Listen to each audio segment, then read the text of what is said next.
बिस्मिल्लाहिर्रहमानिर्रहीम। अगला एलईक्यू है कि हमारे पास research for health conditions, diseases, injuries और disorder that result in primary impairment of musculoskeletal, neuromuscular, cardiovascular, integumentary system. Identify characteristics, impairments associated with each health condition.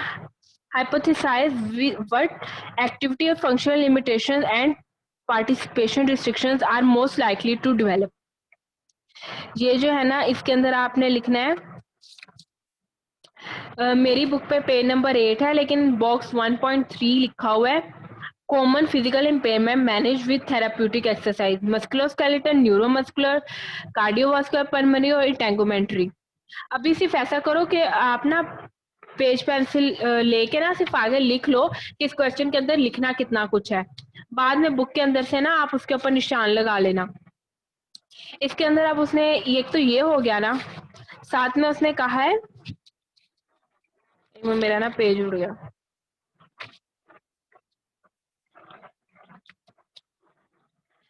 Four health conditions, diseases, injuries और disorders. ठीक है, हर एक के अंदर चार चार at least लिखनी है आपने।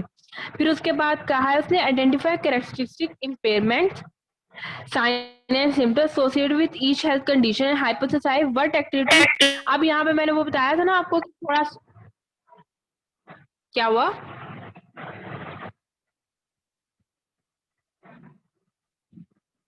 मैंने बताया था थोड़ा सा खुद हम लोगों ने लिखा था, उसमें हमने यही आगे किया था कि हमने ना जो हमने मुझे तो मैंने बताया था ना कि मुझे तो उस वक्त नहीं पता लग रहा था कि यहाँ पे क्या लिखना है। मैंने सिस्टम रिव्यू वाला थोड़ा सा लिख दिया था, लेकिन अब आपको मैं बता रही हूँ ना कि एलई को हमने कंप्लीट कैसे करना है। इसके अंदर आपने कंडीशंस लिखी, कंडीशंस लिखने के बाद आपने उसके साइन एंड सिम्टम्स लिखने हैं। पेन के अंदर क्या हो सकता है, अनइजी रह सकता है, ठीक है, उसको एक्टिविटी परफॉर्म करने में मसला होगा, ठीक है, रिलैक्स नहीं होगा। इस तरीके से करके 3-4 पॉइंट बस इतना लिखना है कि आपका ना एलईयू कंप्लीट हो जाए। और साथ में इम्पेयरमेंट की डेफिनेशन, इम्पेयरमेंट की टाइप वो आपने लिख देनी है। फिर उसके बाद अगला एलईक्यू है, why is it essential for a physical therapist to understand and able to articulate the interrelationship among impairment typically exhibited by patient with various health conditions. उसने कहा है कि हमारे पर limitation, participation restriction and disabilities की definition लिख देनी है। ठीक हो गया।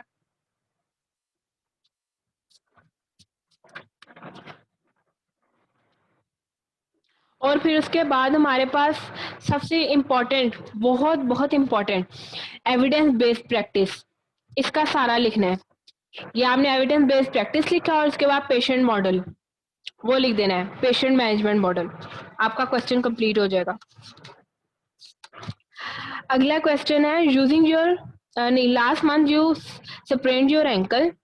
You had to use crutches for several days, but since then you have been walking independently. Pain and swelling still return after vigorous activity, and your ankle feels unstable on even on uneven terrain. Using a model of functioning and disability as your frame of reference, identify specific activity limitation that would be most likely to develop in your life as a result of your history and current problem.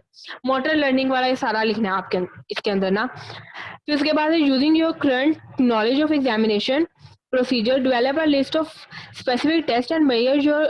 अच्छा, इसके अंदर ना हम लोगों ने जो test नहीं है, टेबल बना हुआ है मेरी बुक पर पेज नंबर 18 के ऊपर टेबल 1.3 है।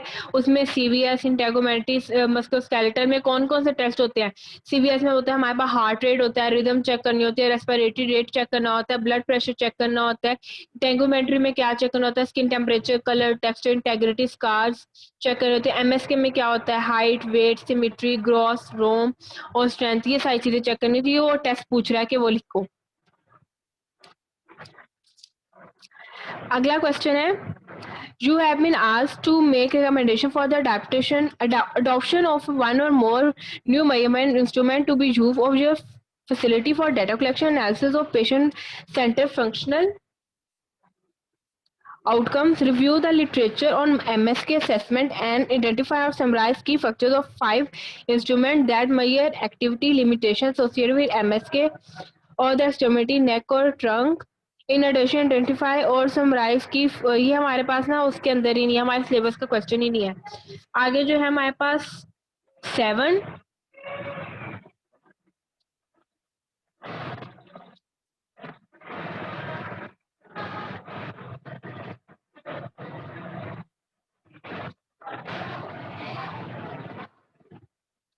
8 वाला क्वेश्चन है, उसके अंदर पेशेंट मैनेजमेंट मॉडल जो है ना वो लिखना और उसके पॉइंट्स लिख देने हैं। 7 वाला नहीं करना। 9 है using the taxonomy of motor task वाला सारा एलईक्यू आ जाना है इसके अंदर। 10 में है you are seeing a patient in a home setting for patient is 55 year old है, उसकी सारी कंडीशन बता दी है। As a patient recovers from strength and home, design a series of progressively more challenging functional motor tasks. The patient could practice with your supervision or independently. इसके अंदर आपने पूरा उसको एक प्लान बताना है प्रैक्टिस के लिए कि आपने क्या एक्सरसाइजेस वगैरह करनी है, और ये भी नहीं आएगा क्योंकि आपने कौन सा भी प्रॉपर प्लान लिखना आता है आप लोगों को। तो 10 और 9 ये नहीं करने वाले। 8 के अंदर आपने पेशेंट मैनेजमेंट मॉडल वाला लिख देना है सारा। फिर उसके बाद उसके कंपोनेंट्स कर देना, साथ में उसकी डायग्राम बना देना। फिर उसके बाद है हमारा 9 वाला मोटर टास्क वाला है, ठीक है।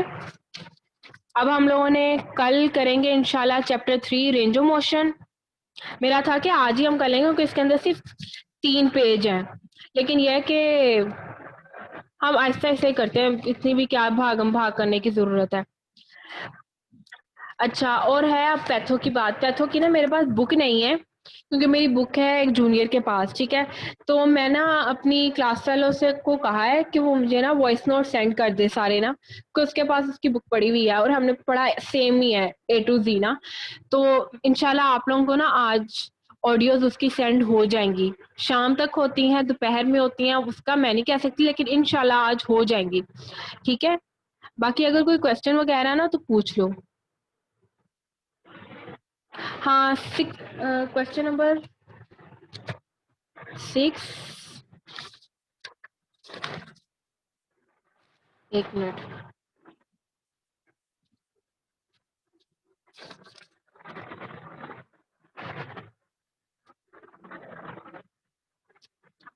क्वेश्चन नंबर 6 में ना मेजरली वो कह रहा है कि आपने जो इंस्ट्रूमेंट यूज कर रहे हो, जैसे गोनियोमीटर हो गया, इस तरह की चीजें यूज कर रहे हो, वो कर रहे हो, बेल्ट्स वगैरह यूज कर रहे हो, उन चीजों के ऊपर आपने लिखने और फिर उसके बाद इंस्ट्रक्शंस वगैरह लिखो। ये वो हम लोगों ने तो इस तरह का कोई अंदर नहीं ना पढ़ा चैप्टर 1 में चीज, वो हमने नहीं करना।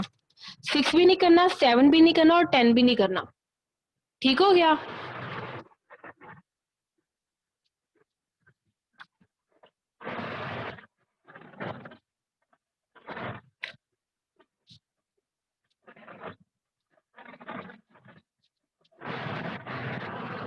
बाकी ये है कि सर जो है ना, सर सीधा सीधा ये बुक की स्टेटमेंट का एलईक्यू देते हैं। आप पास पेपर्स देखोगे वहां पे भी है, सीधे से हम लोगों के बारे जो प्रॉफ में पेपर आया था ना, उसमें तो ना सर ने सीधी सीधी स्टेटमेंट्स दी थी, हमें समझ आ गई थी कि क्या स्टेटमेंट के अंदर आंसर क्या लिखना है। लेकिन पास पेपर्स में ना और मेरी बड़ी बहन की बारी में जो उसके बाद उससे ऊपर वाले सेशंस में एलईक्यूज ना सर की उसमें से ही है। अच्छा, क्वेश्चन में क्वेश्चन नंबर 1 और 2 को दोबारा बता दूं। अच्छा,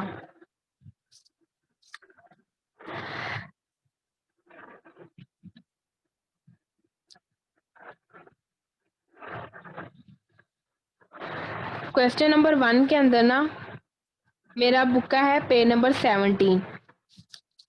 सिस्टम रिव्यू उसका टॉपिक है, ठीक है, वो लिखना है आपने। और आपने उसके बाद उसके जो अंदर areas of screening of the for the system review में उसके आगे से टेस्ट वगैरह लिखे हुए हैं, वो लिखना है। फिर है नंबर 2 के अंदर आपने ये थोड़ा सा क्रिएटिव लिखना पड़ेगा, खुद थोड़ा सा लिखना पड़ेगा। उसमें क्या होगा, जो आपका टॉपिक ना एवेल्युएशन वाला, उसके अंदर ना एमएस के न्यूरोलॉजिकल सीवीएस इसका ना लिखा हुआ है उसने कि पेन है मैं बताती हूँ उसके अंदर ना पॉइंट्स क्या लिखे हुए हैं।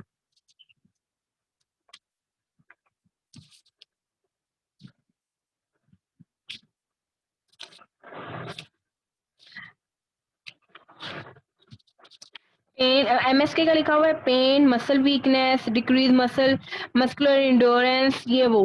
ठीक है, अब ये चीजें लिखनी है और फिर उसके बाद इनके पॉइंट्स बना के आपने 2 से 3 साइन एंड सिम्टम्स लिखने हैं। ठीक है, एक तो ये तरीका है। दूसरा एक बहुत, अगर आपको एक्स्ट्रा लिख सकते हो, एमएसके की 4 प्रॉब्लम्स। फॉर एग्जांपल एमएसके की कौन सी प्रॉब्लम हो सकती है? स्पैज्म है, फटीग है। ठीक है, स्पैज्म और फटीग के साइन एंड सिम्टम्स का तो पता है ना आपको, उसको अच्छे तरीके से लिख सकते हो ना, वो लिख लो। फिर उसके बाद न्यूरोमस्कुलर में क्या होगा? डिलेड मोटर डेवलपमेंट है, डिलेड मोटर डेवलपमेंट में क्या आ सकता है? सीपी आ सकता है। ठीक है, फिर उसके बाद सीवीएस है, डिक्रीज एरोबिक कैपेसिटी है, उसमें क्या आ सकता है? एस्थमा आ सकता है। इंटेगोमेट्री में स्किन हाइपोमोबिलिटी है, इसमें क्या आ सकता है? के रैशेज आ सकते हैं। रैशेज में क्या आ सकता है? इचिंग आ सकती है, रेडनेस आ सकती है, पेन आ सकता है, स्वेलिंग आ सकती है। ये चीजें सारी हैं। समझ आ गई अब?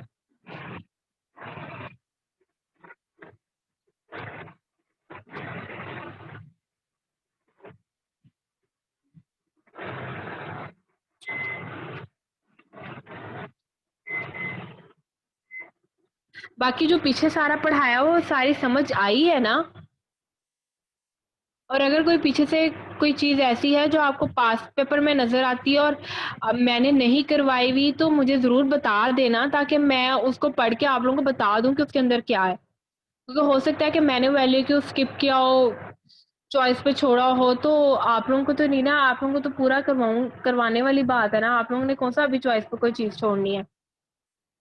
वो तो एंड पे होता है बंदे को, कि बंदे को ये एक सवाल याद नहीं हो रहा तो वो एक बंदा छोड़ लेता है। ठीक है, चलो अब यहीं पे मीटिंग एंड करते हैं। अपना बहुत ख्याल रखना।